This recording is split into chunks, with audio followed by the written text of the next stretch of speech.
നമസ്കാരം.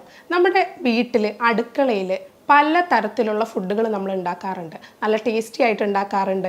വീട്ടിലെ ഫുഡ് എന്ന് പറയുമ്പോൾ തന്നെ നല്ല സ്പെഷ്യലാണ് അല്ലേ? പുറത്തൊക്കെ പോയി താമസിക്കുന്ന മക്കൾക്കാണെങ്കിലൊക്കെ വീട്ടിൽ വന്ന് ഫുഡ് കഴിക്കുമ്പോൾ പ്രത്യേക ഒരു ആനന്ദമാണ്. കാരണം നമ്മൾ വിശ്വസിക്കുന്നത് ഏറ്റവും ഹെൽത്തി ആയിട്ടുള്ള ഫുഡ് അല്ലെങ്കിൽ ഏറ്റവും ടേസ്റ്റി ആയിട്ടുള്ള ഫുഡ്, മായങ്ങൾ ചേർക്കാത്ത ഭക്ഷണം നമുക്ക് വീട്ടിൽ നിന്ന് മാത്രമാണ് കിട്ടുന്നത്. മാത്രമല്ല നമ്മുടെ അമ്മ തന്നെ പാകം ചെയ്യുന്നത് കൊണ്ട് അത് ഏറ്റവും കൂടുതൽ വൃത്തിയായിട്ടുള്ള പാത്രങ്ങൾ യൂസ് ചെയ്തിട്ടുണ്ടാകും, നീറ്റായിട്ട് മെയിൻറ്റെയിൻ ചെയ്തിട്ടുണ്ടാകും, കിച്ചൺ നീറ്റായിരിക്കും. അപ്പോൾ ഇത്രയും കാര്യത്തിലൊക്കെ നമ്മൾ വളരെയധികം കോൺഫിഡൻ്റ് ആണ്.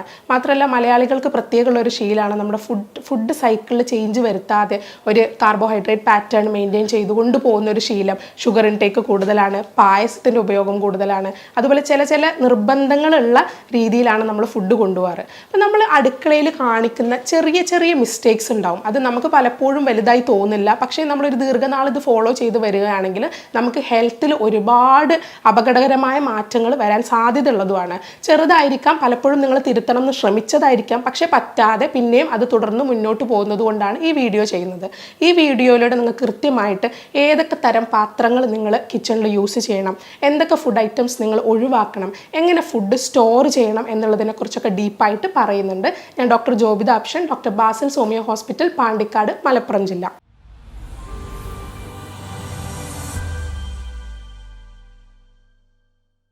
നമ്മൾ കിച്ചണിൽ എപ്പോഴും ഹൈജീൻ മെയിൻറ്റെയിൻ ചെയ്യാറുണ്ട്. അതായത് പാത്രങ്ങൾ കൃത്യമായിട്ട് വാഷ് ചെയ്യാറുണ്ട്, ക്ലീൻ ചെയ്ത് എടുത്ത് വെക്കാറുണ്ട്. പക്ഷേ യൂസ് ചെയ്യുന്ന പാത്രങ്ങൾ ഏതൊക്കെയാണെന്ന് പലപ്പോഴും ശ്രദ്ധിക്കാറില്ല. നമ്മളിപ്പോൾ കഴിക്കുന്നത് സ്റ്റീൽ പ്ലേറ്റിലായിരിക്കും, അതിനൊന്നും കുഴപ്പമില്ല, വളരെ നല്ലതാണ്. പുറത്തുനിന്ന് ആരെങ്കിലുമൊക്കെ വരുന്ന സമയത്ത് മാത്രമായിരിക്കും ഗ്ലാസ് പ്ലേറ്റുകളൊക്കെ പുറത്തേക്ക് തന്നെ വരുന്നത്. കുറേ നാൾ എടുത്ത് വെച്ച് ഷെൽഫിൽ എടുത്ത് വെച്ച് പിന്നീട് വിരുന്നുകാർ വരുമ്പോൾ മാത്രം എടുക്കുന്നതാണ് നല്ല വില കൂടിയതും ഭംഗിയുള്ളതുമായിട്ടുള്ള പ്ലേറ്റുകളൊക്കെ. അതുപോലെ തന്നെ നമ്മൾ കുക്ക് ചെയ്യുമ്പോൾ യൂസ് ചെയ്യുന്ന പാത്രത്തിലും നമ്മൾ ശ്രദ്ധ കൊടുക്കേണ്ടതുണ്ട്. അതായത് ടെഫ്ലോൺ കോട്ടിംഗ് ഉള്ള നോൺ സ്റ്റിക്ക് പാത്രങ്ങൾ നമ്മൾ ഉപയോഗിക്കാറുണ്ട്. അപ്പോൾ നമ്മളത് ഉപയോഗിക്കുന്നതിന് തെറ്റൊന്നുമില്ല, നമുക്കത് ഉപയോഗിക്കാം. പക്ഷേ അതിൻ്റെ ടെഫ്ലോൺ കോട്ടിങ് പലപ്പോഴും അതിൻ്റെ ക്വാളിറ്റി കുറവ് മൂലം വളരെ പെട്ടെന്ന് തന്നെ കേടുവന്ന് പോകാറുണ്ട്, സ്ക്രാച്ച് വീഴാറുണ്ട്, അല്ലെങ്കിൽ കോട്ടിങ് ഇളകി പോരാറുണ്ട്.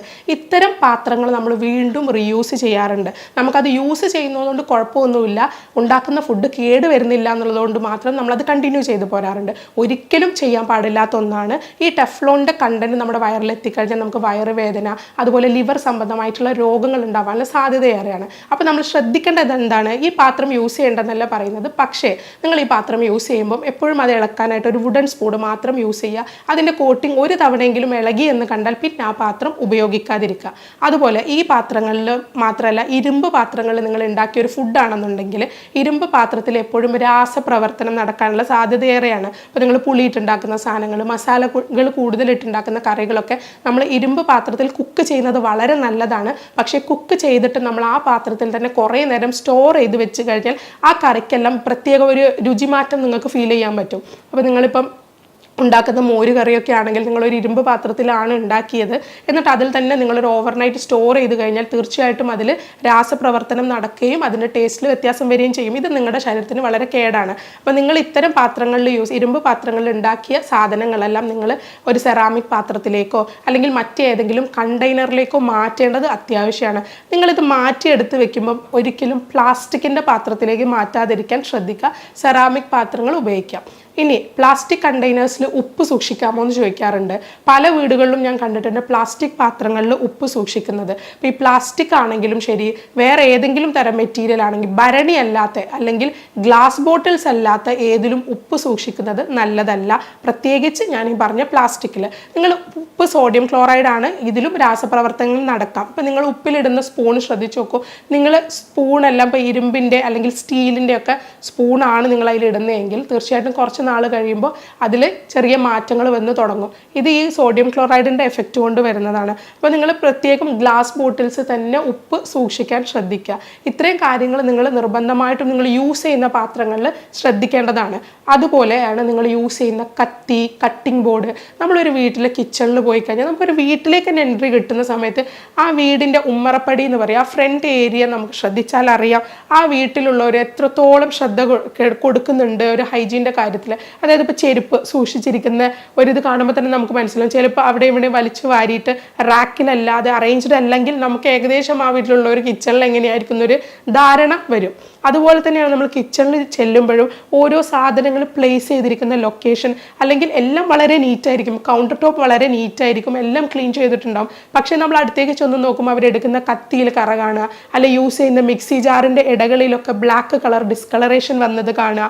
അതെല്ലാം നിങ്ങൾ കുറേ നാൾ വാഷ് ചെയ്യുന്നുണ്ട്, പക്ഷെ അത് വൃത്തിയായി ക്ലീൻ ചെയ്യാത്തതുകൊണ്ട് അടിഞ്ഞുകൂടുന്ന സാധനങ്ങൾ. അപ്പോൾ നമ്മൾ കട്ടിംഗ് ബോർഡ് എടുക്കുന്ന സമയത്ത് നിങ്ങൾ ശ്രദ്ധിക്കേണ്ട ഒരു കാര്യമാണ്, കൃത്യമായിട്ട് കട്ടിംഗ് ബോർഡ് ക്ലീൻ ചെയ്യണം. ഒരു സംഭവം നിങ്ങൾ എന്തെങ്കിലും കട്ട് ചെയ്ത് കഴിഞ്ഞ് കഴിഞ്ഞാൽ തിരിച്ച് അതേപോലെ കയറ്റി വെക്കുന്നതിന് പകരം വൃത്തിയായി കഴുകിയതിന് ശേഷം മാത്രമായിരിക്കണം തിരിച്ചു വെക്കുന്നത്. അത് ഒരു തവണ സോപ്പ് ഉപയോഗിച്ച് തന്നെ കഴുകേണ്ടത് അത്യാവശ്യമാണ്. മാത്രമല്ല നിങ്ങൾ മീറ്റിന് സെപ്പറേറ്റ് കട്ടിംഗ് ബോർഡ്, വെജിറ്റബിളിന് സെപ്പറേറ്റ് കട്ടിംഗ് ബോർഡ് കീപ്പ് ചെയ്യേണ്ടത് വളരെ അത്യാവശ്യമുള്ള കാര്യം തന്നെയാണ്. സെപ്പറേറ്റ് കട്ടിംഗ് ബോർഡ് രണ്ടിനും വേണം. ഇനി നിങ്ങൾ ശ്രദ്ധിക്കേണ്ടത് ഓയിൽ യൂസ് ചെയ്യുമ്പോൾ റിഫൈൻഡ് ഓയിൽ യൂസ് ചെയ്യാതിരിക്കാൻ പ്രത്യേകം ശ്രദ്ധിക്കുക. നമ്മുടെ വീട്ടിൽ നമ്മൾ ആട്ടിയ വെളിച്ചെണ്ണ അല്ലെങ്കിൽ നിങ്ങൾ മില്ലുകളിൽ നിന്ന് കിട്ടുന്ന ആട്ടിയ വെളിച്ചെണ്ണ നിങ്ങൾക്ക് യൂസ് ചെയ്യാം.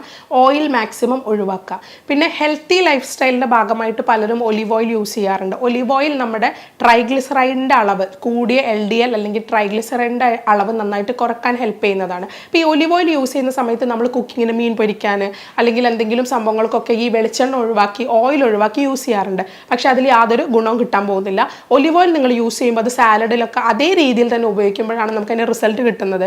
കൂടുതൽ അറബിക് കൺട്രീസിലൊക്കെ ഒലിവ് ഓയിൽ യൂസ് ചെയ്യുന്നത് തന്നെ ഫുഡൊക്കെ ഉണ്ടാക്കി കഴിഞ്ഞിട്ട് അതിൻ്റെ മേലെ ജസ്റ്റ് ഗാർണിഷിന് വേണ്ടിയിട്ടാണ് യൂസ് ചെയ്യുന്നത്. നമ്മൾ പക്ഷേ അതൊരു കുക്കിംഗ് ഓയിലായിട്ട് യൂസ് ചെയ്യുമ്പോൾ അതിൽ ഹീറ്റ് ചെയ്ത് കഴിഞ്ഞാൽ അതിൻ്റെ എല്ലാ ഗുണങ്ങളും നഷ്ടപ്പെടും. പിന്നെ നമുക്കൊരു ധാരണയുണ്ട്, നെയ്യ് അല്ലെങ്കിൽ ബട്ടർ എന്നുള്ള സാധനങ്ങളൊക്കെ നല്ല ഹൈ കണ്ടൻറ്റ് കൊളസ്ട്രോൾ ആണ്, ഇത് യൂസ് ചെയ്ത് കഴിഞ്ഞാൽ നമുക്ക് ബുദ്ധിമുട്ട് വരും എന്നുള്ളത്. പക്ഷേ നിങ്ങൾ ഈ യൂസ് ചെയ്യുന്ന എണ്ണയിലേറൊക്കെ ഏറ്റവും ബെറ്റർ ഓപ്ഷനാണ് ബട്ടർ ആൻഡ് ഗീ എന്ന് പറയുന്നത്. അത് യൂസ് ചെയ്യുന്നതുകൊണ്ട് നിങ്ങൾക്ക് യാതൊരു വിധത്തിലുള്ള ഹെൽത്ത് കോൺസിക്വൻസസും വരാൻ പോകുന്നില്ല. ഇനി നിങ്ങൾ സ്റ്റോറേജ്, ഇപ്പം നിങ്ങൾ ഫുഡ് സ്റ്റോറേജ് ചെയ്യുന്ന കാര്യം ശ്രദ്ധിക്കുകയാണെന്നുണ്ടെങ്കിൽ നമ്മൾക്കിപ്പോൾ ഒരു ഫ്രൂട്ട്സോ വെജിറ്റബിൾസോ കടയിൽ നിന്ന് കിട്ടി, നമ്മൾ അതന്ന് യൂസ് ചെയ്യുന്നില്ല എന്നുണ്ടെങ്കിൽ നമ്മൾ എന്താ ചെയ്യുക, അത് നേരെ ഫ്രിഡ്ജിലേക്ക് കയറ്റി വെക്കും. അതൊരു തെറ്റായ രീതിയാണ്. പകരം ചെയ്യേണ്ടത് ആ ഫ്രൂട്ട്സും വെജിറ്റബിൾസും അന്ന് തന്നെ നല്ല രീതിയിൽ വാഷ് ചെയ്ത് അത് തുടച്ചതിന് ശേഷമാണ് നമ്മൾ അത് ഫ്രിഡ്ജിലേക്ക് കയറ്റേണ്ടത്. അപ്പോൾ കയറ്റുന്നതിന് മുന്നേ തന്നെ അത് നന്നായിട്ട് തുടക്കാനും ശ്രദ്ധിക്കുക. മാത്രമല്ല അതൊരു ബോക്സിലോ അല്ലെങ്കിൽ ഏതെങ്കിലും കവറിലോ നല്ല രീതിയിൽ കെട്ടിവെച്ചതിന് ശേഷം മാത്രം ഉപയോഗിക്കാം.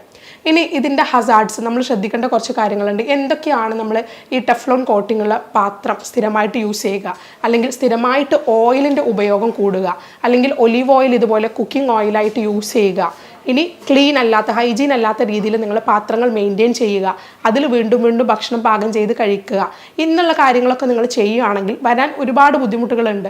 അതായത് ഇപ്പോൾ ലിവർ ഡിസീസസ് വരാൻ നല്ല സാധ്യതയുണ്ട്, ലിവറിന് കോംപ്ലിക്കേഷൻസ് വരാം, ഫാറ്റി ലിവറിൻ്റെ അസുഖങ്ങൾ വരാം, ലിവർ സിറോസിസ് പോലുള്ള അവസ്ഥയിലേക്ക് നമ്മൾ അത് ശ്രദ്ധിച്ചില്ല എങ്കിൽ സ്ഥിരമായിട്ട് ഒരു കണ്ടിന്യൂസ് യൂസ് വരികയാണെന്നുണ്ടെങ്കിൽ ഇതെല്ലാം വരാനുള്ള സാധ്യതയുണ്ട്. കുട്ടികളിലാണെങ്കിൽ വയറുവേദന ഇടയ്ക്കിടയ്ക്ക് വരിക, ലൂസ് മോഷൻ്റെ പ്രോബ്ലംസ് ഉണ്ടാവുക, കോൺസ്റ്റിപ്പേഷൻ ഉണ്ടാവുക, ഇത്തരം പ്രശ്നങ്ങളും ഉണ്ടാവാൻ ചാൻസ് ഉണ്ട്. ഇപ്പം നമ്മൾ ഉദരസംബന്ധമായിട്ട് രോഗങ്ങളായിട്ട് ഒരുപാട് പേരെ കാണാറുണ്ട്. നമ്മുടെ ഡയറ്റിൽ കൃത്യമായിട്ടുള്ളൊരു ഡയറ്റ് മെയിൻറ്റെയിൻ ചെയ്യാത്തതുകൊണ്ട്, ഒരു ബാലൻസ്ഡ് ഡയറ്റ് മെയിൻറ്റെയിൻ ചെയ്യാത്തതുകൊണ്ട് ഇത്തരം പ്രശ്നങ്ങൾ ആൾക്കാരിൽ വരാറുണ്ട്. പലപ്പോഴും നമ്മളിത് വീട്ടിൽ വരുന്നൊരു പ്രോബ്ലം ആണെന്ന് മനസ്സിലാക്കാറില്ല. പകരം നമ്മൾ ഇതിന് കുറേ മരുന്ന് കഴിക്കും, അത് മാറും. വീണ്ടും നമ്മൾ ഈ ഒരു ലൈഫ് സ്റ്റൈലിൽ തന്നെ ഈ ഒരു അൺഹൈജീനിക് പാറ്റേൺ തന്നെ നമ്മൾ തുടരുകയാണെന്നുണ്ടെങ്കിൽ വീണ്ടും ബുദ്ധിമുട്ടുണ്ടാവാൻ ചാൻസ് ഉണ്ട്. നമ്മൾ ഫുഡ് ഏത് കഴിച്ചു കഴിഞ്ഞാലും പാത്രങ്ങൾ കൃത്യമായിട്ട് മൂടി വെക്കാൻ പറയാറുണ്ട്.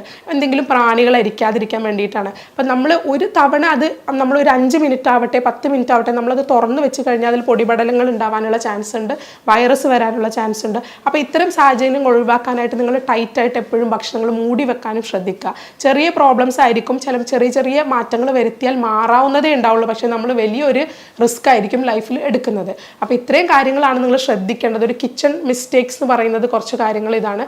നമ്മൾ വീട്ടിൽ സ്ത്രീകളാണ് കൂടുതലും കിച്ചണിൽ നിൽക്കാറ്. അപ്പം ചെറിയ കാര്യങ്ങൾ ശ്രദ്ധിക്കുക. ഹാൻഡ് വാഷ് വളരെ ഇമ്പോർട്ടൻ്റ് ആയിട്ടുള്ള കാര്യമാണ്. ഇപ്പം കുക്കിംഗ് ടൈം ആണെങ്കിലും ഇനി വെജിറ്റബിൾസ് ഒക്കെ കുക്ക് ചെയ്യുന്നതാണെങ്കിലും 20 മിനിറ്റ്സ് കൂടുതൽ വെജിറ്റബിൾ നിങ്ങൾ കുക്ക് ചെയ്ത്, വെജിറ്റബിൾ ആണല്ലോ കഴിക്കുന്നത്, അത് കുറേ നേരം കുക്ക് ചെയ്തേക്കാം, നല്ലോണം വെന്തോട്ടെ എന്ന് കരുതുമ്പോൾ അതിൻ്റെ ക്വാളിറ്റി വീണ്ടും നഷ്ടപ്പെടുന്നുണ്ട്. അപ്പം നമ്മൾ മീറ്റ് എടുക്കുമ്പോൾ നമുക്ക് വലിയ പ്രശ്നമാണ്. പലർക്കും മീറ്റ് എടുക്കുമ്പോൾ ഭയങ്കര പ്രോബ്ലംസ് വരും. റെഡ് മീറ്റ് ആണെങ്കിൽ ഇന്ന പ്രോബ്ലം വരും എന്നൊക്കെ പറഞ്ഞിട്ട് ഒഴിവാക്കാറുണ്ട്. പക്ഷേ ഈ മീറ്റ് ആണെങ്കിൽ നല്ലോണം കുക്ക് ചെയ്യുകയും വെജിറ്റബിൾസ് ആണെങ്കിൽ അതിൻ്റെ ലീസ്റ്റ് കുക്കിംഗ് ടൈം എന്ന് പറയുന്നത് 20 മിനിറ്റ്സാണ്. അതിൽ കൂടുതൽ നമ്മൾ കുക്ക് ചെയ്ത് കഴിഞ്ഞാൽ ക്വാളിറ്റി അവിടെ നഷ്ടപ്പെട്ടു. അപ്പോൾ ഇത്രയും കാര്യങ്ങൾ നിങ്ങൾ ശ്രദ്ധിക്കേണ്ടത് വളരെ അത്യാവശ്യമാണ്. ഇനി പലപ്പോഴും ഉണ്ടാകുന്ന ഒരു പ്രശ്നമാണ് എന്തൊക്കെ ഫുഡാണ് നമുക്ക് മനസ്സിലാവാം, നല്ല ഫുഡാണ് അല്ലെങ്കിൽ ചീത്ത ഫുഡാണ് നമ്മൾ കാറ്റഗറൈസ് ചെയ്യുന്നുണ്ട്, അതെങ്ങനെയാണ് മനസ്സിലാക്കുക എന്ന് പറയുമ്പോൾ നമ്മളൊരു ഫുഡ് പുറത്ത് വെച്ച് കഴിഞ്ഞാൽ അത് 1-2 ദിവസം കഴിയുമ്പോൾ കേടുവരുന്നുണ്ട്, ഓട്ടോമാറ്റിക്കലി അത് കേടുവരുന്നുണ്ടെങ്കിൽ അതാണ് നല്ല ഫുഡ്. പക്ഷെ നിങ്ങൾ ചില സാധനങ്ങളൊക്കെ ഹോട്ടലിൽ നിന്ന് വാങ്ങി നിങ്ങൾ ശ്രദ്ധിച്ചിട്ടാണ്, നിങ്ങൾ എത്ര ദിവസം നിങ്ങൾ അത് വീട്ടിൻ്റെ കൗണ്ടർ ടോപ്പിൽ വെച്ചാലും 3-4 ദിവസം കഴിഞ്ഞ് അത് ചൂടാക്കി നോക്കുമ്പോൾ യാതൊന്നും അതിന് സംഭവിച്ചിട്ടുണ്ടാവില്ല.